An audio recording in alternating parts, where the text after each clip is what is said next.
Hey, everybody. The MC told me that I'm MCing, and therefore I have to actually abide to the times. So, thank you all for coming back. We're going to go and kick off with a little steering committee and foundation panel. And I think most of the folks have already spoken today, but we'll do a quick round of intros, anyways. I'm Ron. I'm one of the folks doing stuff on the foundation and also one of the founders of Flox. And John? Hi, I'm John Ericson. I've been working on Nix for about 6 years now, and Nix packages many more years before that. Hi, I'm Philip Taron. I have been with Nix for 2022, 2023, somewhere in there. And prior to being on the steering committee, I was in the Nix packages CI that successfully got us all the way to you can actually click the merge button and it'll check your changes and put it in a merge queue. I reviewed the code. I didn't write it. Wolfgang wrote it. But I have, on a personal note, I have 4 kids at home and really enjoy this. And I work for a distributed file systems company, which is tasking me to switch them over to Nix, and is disappointed that it's taken me a long time because I'm a perfectionist. Hello, my name is Julien. You can sometimes find me on the internet under the name Luge. My main occupation is I am a PhD student studying the impact of Nix on software supply chain security, and I've been in the Nix community for about 4 years, I think. Hi, I'm Tom Bereknyei. You might know me as Tom Berek. I've been around in various corners of the ecosystem for about a dozen years. My main focus is that I think that Nix and things like it kind of give us superpowers to manage software as it gets more complicated. And as software gets more complicated, we're going to need something along these lines. So I am very focused on larger scale adoption and letting everyone know that these superpowers exist and bringing it to them, making it more accessible. Sweet. All right. So, run of the show, how this is going to work. If you don't ask questions, I ask questions. My questions are worse than your questions. So, let's do that. Your questions can also be hard questions. My questions are going to be low ball, softball questions. So, I'll kick off, but then start raising your hands. And I'm going to be both emceeing and answering my own questions, which is always fun, unless you ask the questions. So to kick off, we kicked off the SC kind of like a year ago. There was a new voting into the SC. Awesome people just joined the SC. What's kind of like top of mind? What's happening inside of the SC? What's happening inside of Nix governance from your purview? Tom, you're holding the mic, so you have to start. Yeah, so I mean, the first order of business clearly was to just kind of, figure out how to work together. That's kind of the first piece because it's a multi-person kind of organization. Then after that, you've got kind of the more top of mind things along the lines of the moderation community teams. We also have issues along the lines of like standing up Nix packages team. And then we have like long-standing concerns, right? So we've got focuses on, for example, we just talked about things along the lines of trademark policy. We're looking at just like how do we improve the health? How do we improve like funding? How do we bring in money? How do we spend money? What do we spend it on? And so like there's like a large breadth of things. I do want to reiterate kind of my call for action from beforehand is that if there's topics that we are not talking about, please let us know. If there's initiatives or things that you care about, you think that would be like worthwhile to have some discussion or impetus behind, or some more oomph behind it, then also please let us know. But I'll let I guess you guys answer more. Yeah, so maybe I can say a few words about the moderation team situation because it's a topic that was dear to my heart at the beginning of the term. So the idea was how we recreate some new moderation team and how we make it in a way that is going to be sustainable for the future. And the direction we've been we adopted is to try to involve some of the old moderators that have been in the team over the years and create some kind of team of bootstrap team that of these people that are able to discuss and design with in collaboration with us what is going to be the future of how we do moderation in the community. And so I can say that this has known some slow but steady progress, and we are very close to having this team be announced and start working on that job. Yeah, exactly. Thank you, Philippe. Yeah, I think the top of mind thing for me, beyond the specifics of the community team formation and the normal cadence of the Nix community, like NixCon, is where can we help say yes to things that are blocked on this indeterminate no that sort of can ambiently hang about the community. I really care about giving permission to activities that the community engages in, and give a clear yes when a clear yes is called for. We saw a few of these things where the formation of the Nix packages core team answered, to my count, about 15 open issues that people had fought about in various PRs. I really like that, and I want to do more of that. So I'm on the lookout for areas that allow us to do more because someone said yes. Yeah, I think that's a great round of issues from the other three members here. I'm not sure I have much to add on this topic, but yeah, we've I think it's fair to say it was tense times around the last election, but we've been able to get off to a good note and have a good diversity of opinion within the SC, and we're figuring things out. Sweet. Questions? Wow. All right, let's go. Yay.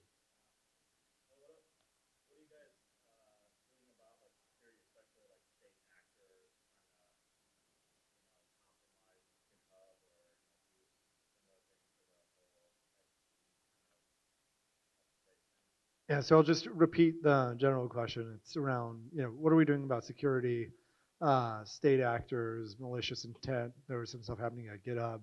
Who wants to take that first? I got an answer. You got an answer? I got a bit of one. Wow, that was like, you Yeah. just said really yes to that answer.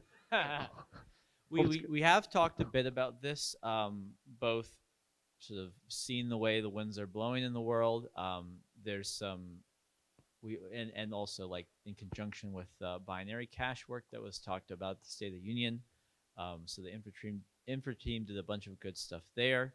That is not only garbage collecting the binary cache, but just like looking what's in it, seeing how it matches the Hydra database, and sort of thinking with we have that, we have Hydra, and we have GitHub Actions, and we have Borg, and whatever sort of all the bits of infrastructure we have, and what's self-hosted and what isn't, and what's more load-bearing. So we've begun a bit of audit is maybe too strong a word, but going on, and we've all seen what's there, and we've also been made aware of some various grant programs around this from usually Europe, and so we're pursuing those two as both like what are our needs, but more likely what are our strengths, and how can we help other people deal with these issues, because we're able to bring so much self-sufficiency that other organizations without Nix would have a hard time getting. In addition to that, there's a few things that you've probably seen in Nix packages itself. The Nix packages committers repo now has a structured way for people to say yes to new committers, to vet them in public. It's not just one long thread that goes on forever. There's also a standard system for aging people with commit access out if they haven't made use of it. This is primarily to mean that, like, if somebody takes over their account, they no longer have the ability to compromise Nix packages with that commit access. And these initiatives, by and large, are not taken by the steering committee. They're taken by the Nix packages core team. And so we're starting to see some of the results of the previous SC's, like, for my money, best decision, which is to form a core team that was in charge of Nix packages, and a core team which views this contributor access, contributor health as one of its primary ways of measuring the health of Nix packages, in addition to the security benefits. Do you have anything to add to that? Agree with all that. I want to add one more thing, which is security is not a like individual sport, right? It's a team sport. So, and it's also not just like, okay, Nix itself, individually, this community alone and unafraid, but it's also us collaborating with and involved with the entire like software ecosystem. And that also means us integrating with them. So that's another piece I'm kind of looking forward to, is how do we integrate like security information? So like things along the lines of like SBOMs and integration with like, security vendors, and how do we make sure that, CVE patching is reported correctly? What are our processes for that? How do we learn about those? And then how do we communicate that we have done those sorts of things? So it's not just like us alone, it's also how do we work with everyone else who's kind of looking at and solving similar problems. So if you also, I'll do my standard refrain. If you have any farther ideas upon this, please talk to us.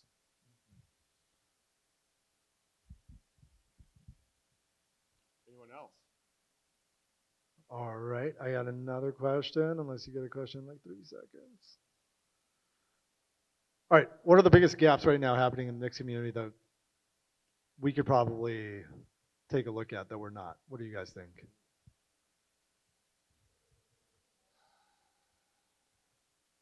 I can kick off because I'm trying to kind of antagonize the group here. Yeah. So I've been thinking about this question a lot, right? It's kind of a weird question. Like, what can you do that you're not doing that's really important to do? It's kind of like a mix of a paradigm that you usually don't work against.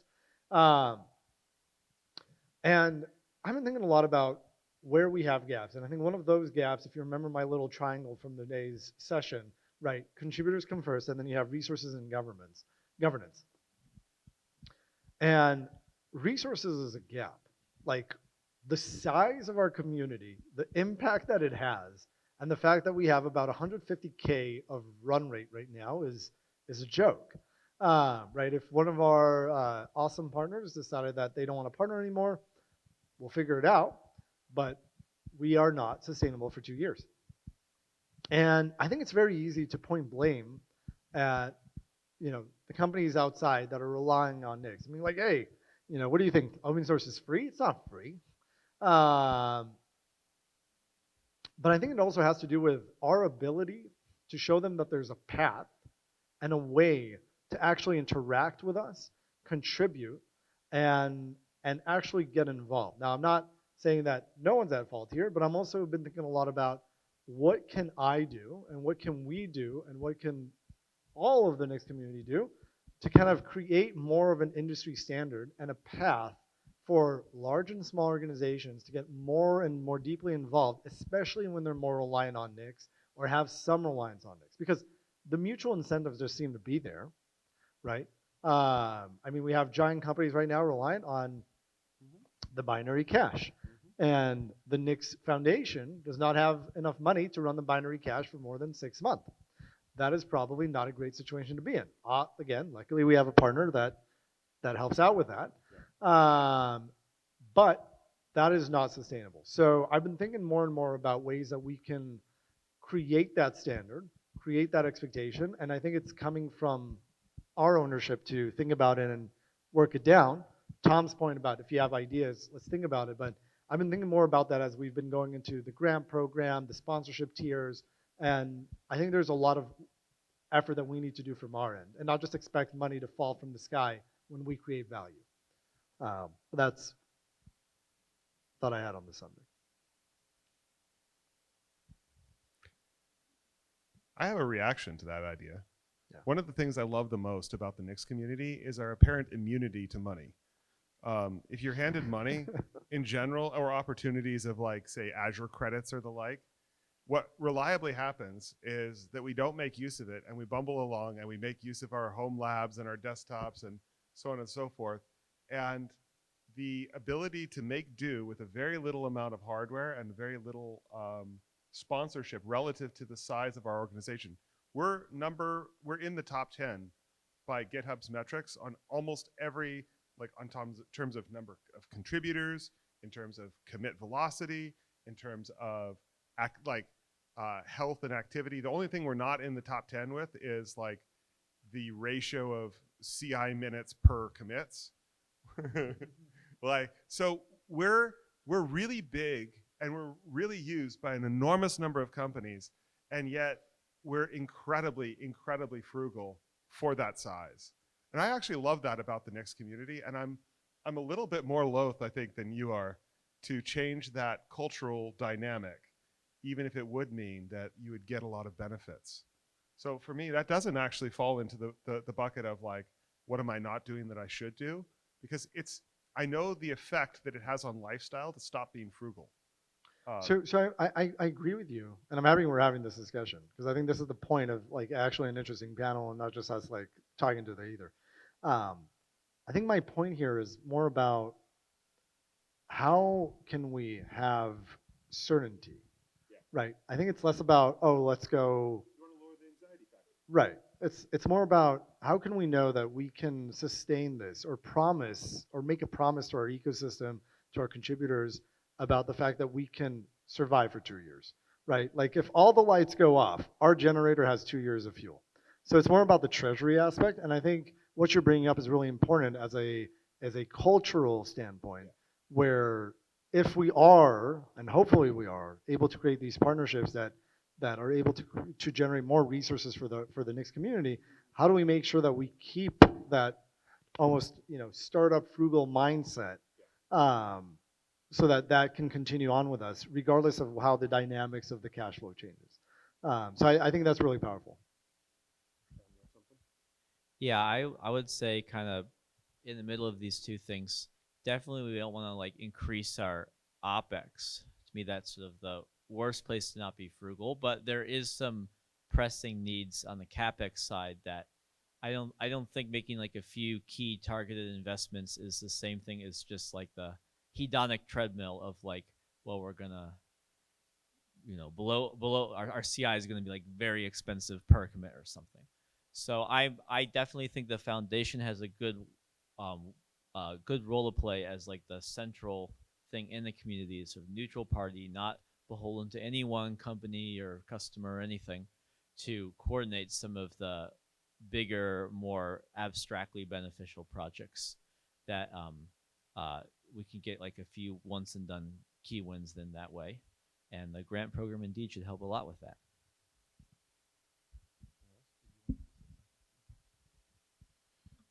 So, well, I do think we do need to get better at figuring out how to get some resources and spending them and figuring out where is that appropriate and where it's not. I do want to highlight though that is actually a drop in the bucket. Like compare the amounts that we're discussing here and what the budget is, but compare that to essentially all of you. Like you are the most expensive cost. Your time, your energy, your just add up your attendance to the conference, and these things start to very quickly dwarf the amounts of money that we're talking about from a foundation level. So part of this is also to make sure that hey, how do we keep encouraging that time, that energy, right? We have a fortunate situation that our community has lots of energy, a lot of incoming interest, right? They're not a lot of communities have that asset available to them. A lot of them are aging out and getting older. They're having problems with, they're having problems, right? And we are in the fortunate situation of lots of excitement, a lot of injection of fresh energy, and we have to kind of cultivate that and mentor it and guide it and steer it and hopefully leverage that to good outcomes. Question, Tom, was, so what can you do? Yeah. What are we not doing that would cause that to occur? Well, I think, what are we not doing? I do think we need the basics covered. So I'm kind of a little bit more around with kind of you on this idea of we should get those basics covered a little bit better so we have more breathing room. I do like that. I do think that we need a way for there to be a venue to have larger scale projects executed in a more reliable fashion. That's, I think, is kind of like the role that, whether that's something that Foundation does, whether that's something done externally, but I do think we need kind of just ways to execute on larger projects. That also involves being able to bring in like more participants, more organizations, and I think that would be helpful. And the last piece is also making sure that we continue to like be welcoming and open to incoming energy. So being able to onboard people, being able to give them like interesting work, interesting outcomes, being able to hand off like team responsibilities and like develop that new like generation of leaders. All of that like leads to a healthy organization. Yeah, I want to say that I completely agree with you, Tom, that the resource that has the most value in our community is the people. And for me, one of the big compass of my action in the steering committee is to try to make the community a more healthy place and try to heal existing conflict. We know that there was a lot of conflict within the community in the past few years, and I want to try to create the structure for those conflicts to heal and essentially to happen more difficultly in the future. I don't think we can completely avoid conflict, but we can try to make it less likely that they will happen. Again, completely agree with everything here. I think that one thing that I feel that we're not doing right now that maybe is not even in our purview or ability to do, but I wish to do it. I wish to say that. Like, is start to create a community that's kind to each other, that treats each other with respect, that uses what I remember from the Ruby community of we're nice because Bats is nice. Like that kind of way of treating each other, even in our diversity, in our differences from each other, is a thing that I have a sincere ambition to do, but I don't know exactly. It's very hard to change culture so that that becomes true. I feel myself sort of up against that challenge without knowing how to make forward progress other than being kind in public, being respectful in public, and being truthful and direct in public. And figuring out how to navigate that boundary is something I feel as a leader is part of my job.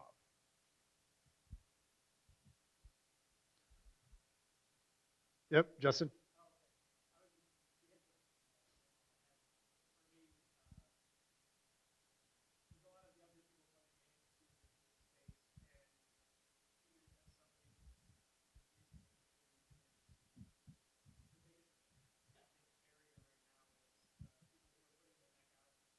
Yeah. Yeah. Yeah.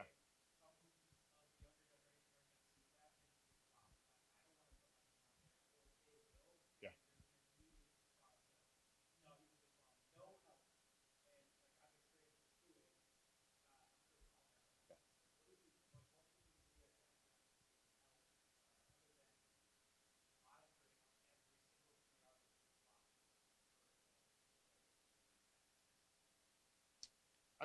I've got three things. So to repeat the question, there are young committers, young contributors to Nix packages in particular. It could also just be newcomers. It could be newcomers. Yeah, that's right.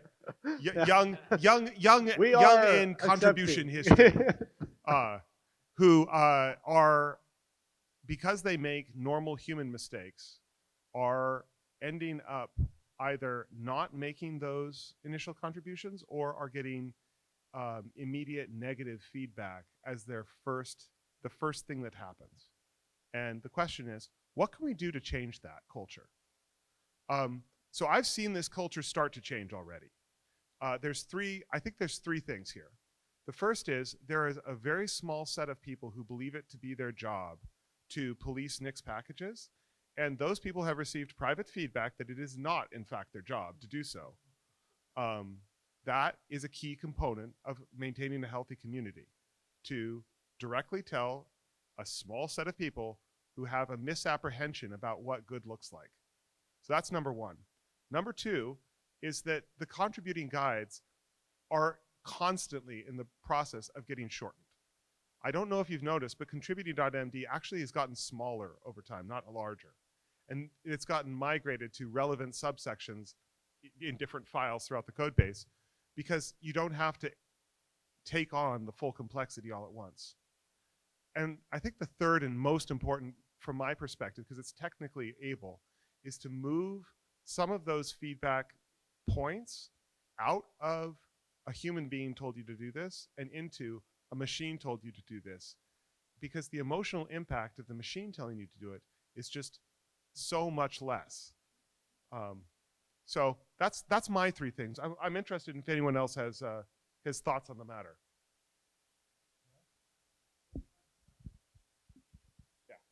One thing that I want to say, and I think this issue relates also to a much more complicated issue, is that we have 9,000 open pull requests on Nix package, and like it's difficult for some contributors to take the proper time to be pedagogic with newcomers when you have that much pull request to review. So I think one thing that was working a few years back, I don't know if it's still working, was an automatic label on pull request opened by first-time contributors. This helps. That's cool. Okay, so this kind of thing helps to have a special treatment for first-time contributors to help them a bit more than other pull requests. And I think maybe what we need is also try to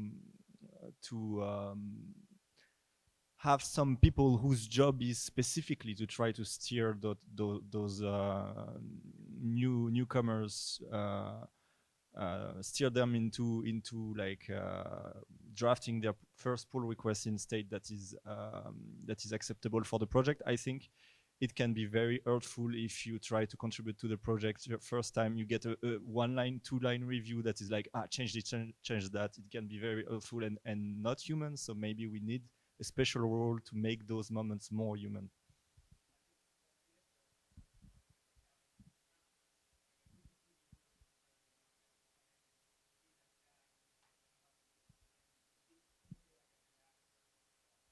Yeah.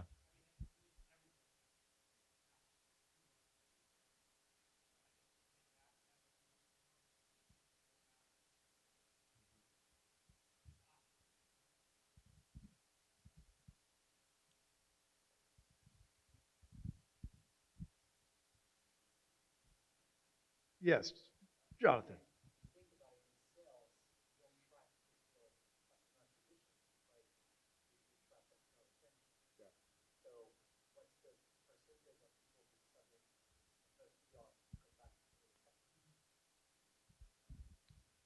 I'm also like, I don't know the stats for that one, but I do know it may be a good metric.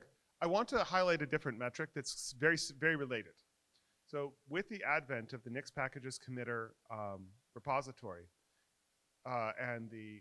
which tracks both newcomers who are saying, yes, we're going to give you additional rights, additional responsibilities, and additional power, we're also at the same time sunsetting some people's commit access who haven't made use of it and are no longer contributing. I pay really close attention. I'm subscribed to everything that happens in that repository because I want to see more people being said yes to in the future than there are people who've aged out because they stopped contributing. That's my internal like health metric that's related to your what's my net customer retention, I think is the stat you're looking at. Yeah. Beyond that though, there's a diversification moment that's happening in Nix right now. Like, I know there's some people who don't like that diversification moment with Lix and determinate Nix and with the way that the community appears to be perhaps fragmenting. I think this is a necessary step as Nix grows. There will be spaces where upstream Nix and upstream like Nix packages don't meet your needs, and providing a path where you can be in and out is just absolutely necessary.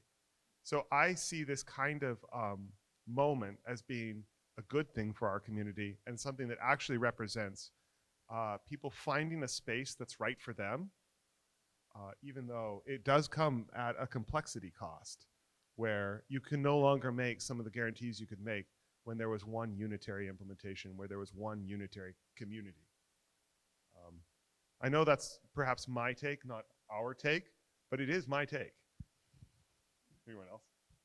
I do actually agree with that a lot too. I think I wrote something similar in my original candidacy document over a year ago.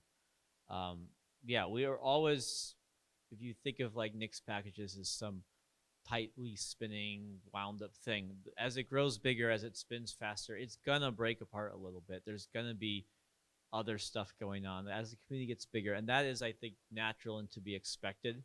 Trying to shove everyone into perfect alignment is just not sustainable and not a hill that anyone should want to die on.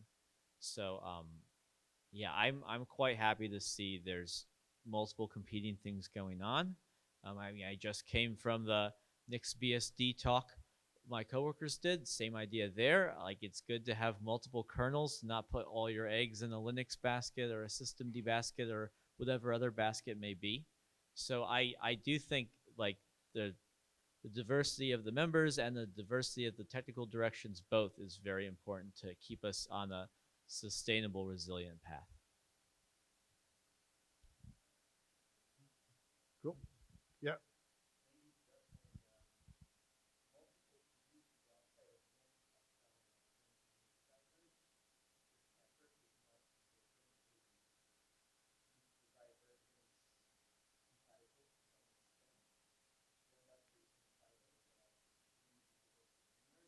So that's actually what's beautiful about Nix. I think what's beautiful about Nix and yeah, sorry. So Jonathan was saying that external communities have found that if there's not an explicit effort, and Jonathan, correct me if there's an addition here, to maintain some sort of alignment between the diverging efforts that sprout out of one community, they become very siloed and almost impossible or very hard to remerge, right? Because at the end of the day, while that's the whole thesis of open source, like you should be empowered to not agree with the current direction, fork it, take it your direction, and maybe it's the better one, maybe it's the better one for everyone, maybe it's the better one for you and your neighbor. I don't know. But ideally, if we're able to merge and reduce the redundancy and reuse, right, core basic parts, we can all kind of like the tide can rise all ships. And like my personal response to that is that I think Nix has a very unique aspect to it that I don't think exists in a lot of other open source projects to a certain extent. And I think that's Nix packages. Yeah. So for me, Nix packages is kind of like the crown jewel. That's where all the data is, right? If we're talking about the AI era, like that's the data layer. And that's where we all converge and all the usage comes into and we all kind of work together there. But then there's different implementations on top of Nix packages that you can use. And I think that's where we're seeing some of that divergence right now, right? There's like Nix, there's Lix, there's a bunch of products and services and stuff like that. But at the end of the day, we're all coming back and contributing down to Nix packages. So I think that's actually a very fascinating, I don't know how intentional it was, you know, at the beginning, but out of the ecosystem and where things are today, it's actually a superpower for Nix as an open source project, and I think why we're able to get so many contributors because of Nix packages. I couldn't agree more. Like Nix packages there are so many PhD theses which describe a world that could exist and then 0 people in the world cause that world to exist. There is no necessary through line that means from the existence of Nix the tool to Nix packages, the working repository of basically all open source code in the entire world for as many platforms as anybody can make them work, that has to occur. That occurs because of your contributions, your effort, your collaboration, your passion, and this continued like cycle of building, fixing, maintaining, upgrading, automating, toil reducing and so on and so forth. I believe that Nix packages is the thing that lets Nix change the world, and I consider it, like Ron, to be the crown jewel. It's the thing that without which nothing for me. All right, we got 10 minutes. So that's about 2 to 3 questions. Yep. Morgan.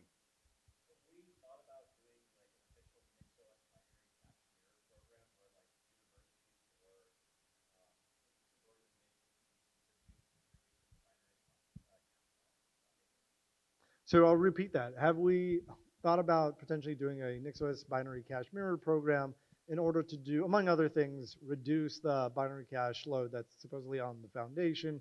Tom, I see you with the mic, so I'm assuming you had a response. So there are some instances of this just kind of already happening naturally, but I think you're asking more along the sense of like, how do we explicitly encourage it and set up a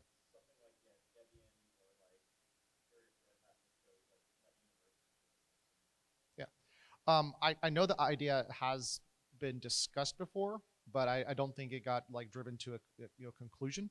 So, but that's something that we could take as something that would reduce risk. It would reduce the kind of reliance upon like existing infrastructure, perhaps reduce costs due to egress. So I see no reason not to.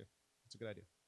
Yeah, and I would recommend too. I think Jonas and Jfly are around here somewhere. Probably just checking with them. I also with Tom know for certain that when we had the migration of the S3 cache sponsorship, we had that like 1 week. I don't know if folks remember. It was like I think 3 years ago now, where like the entire community got together and we're thinking about a bunch of ideas. I know mirroring came up, but I think with Tom here, like I don't think we ever saw it through. Yeah, really quick. As Tom was saying earlier, get in touch. I think this sounds fantastic to everyone on the panel today, but we don't quite know what partner orgs need for this, especially on a more social than technical level. So please, if you're in this room or you're watching this online and you have some sort of bootleg mirror going, talk to us. We will be thrilled to bless it and make it totally official. That would be a complete win-win. Thanks. Fighting.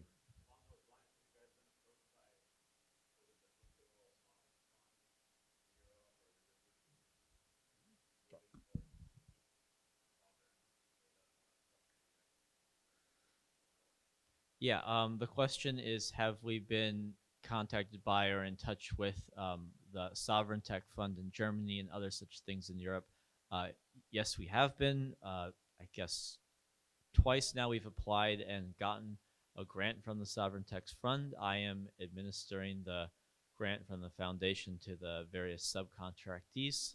And there's also the NGI team that has a EU grant, it's also a German grant, and we're very aware there's typically the ways things work is less like a dialogue based and more application based, which I have opinions on, but given that's the way it works, we have people that follow this. There's consortium partners on some of the bigger ones. We're definitely very involved in pursuing everything that makes sense. Cool. Last questions.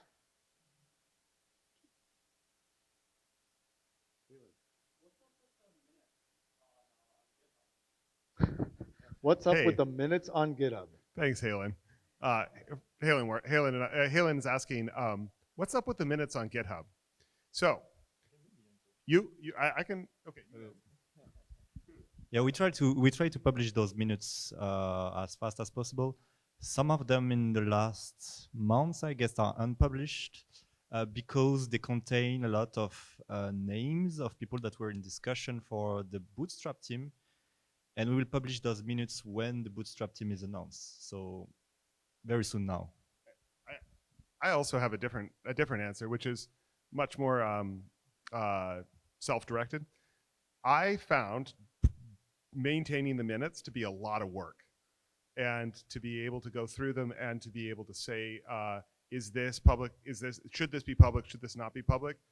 Was it expended my budget for what I can do, and I regret that that is true, because I have a sincere wish that what we do is public, and yet I know that some portion of that needs to not be public because that's part of what the job is. I know I've fallen down on some where I was the chairperson and just haven't gotten around to, yeah, I need to deal with January. So that's my honest answer. I think one of the questions here is what can be useful, right? Because the whole idea behind meeting minutes is that we want to make transparent, like things as transparent as possible for the folks that care and want to be involved. Yeah. And I think this goes back to the point of like, what does the community want from those meeting minutes, or from the aspect that we're currently providing it via meeting minutes, and are meeting minutes still the right format? Does it have to be meeting minutes? Could it be summaries? Could it be, you know, titles? Could it be like, I think there's a potential community discussion about how can we answer the need of keeping transparency that is not causing you guys to have to add 20% to anything that you do because it's about like removing a name or something like that. Yeah. Yes. Yes, the votes have indeed happened, and that is on us to make that be public. We have like, I have failed my particular campaign pledge of accountability on that respect. I think that that's an exactly improvement point, and I'm happy we're having this discussion, because if the community can tell us what matters, at least you guys know that if you got to the P0s and you didn't fill in the 4 pages of like redacted names and meeting notes that maybe no one even reads, then maybe those are not necessarily important. When you have time for that, great. When you don't, at least we know what was voted on and who voted on it, and that's what the community wants, and perfect. One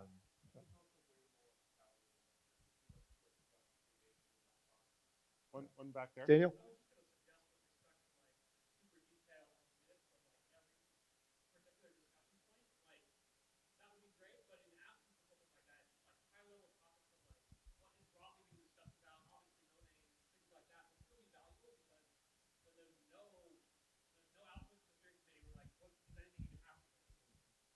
So I personally agree with you. I think meeting minutes are, the way we publish them are pretty useless because they require a bit of context to be understood.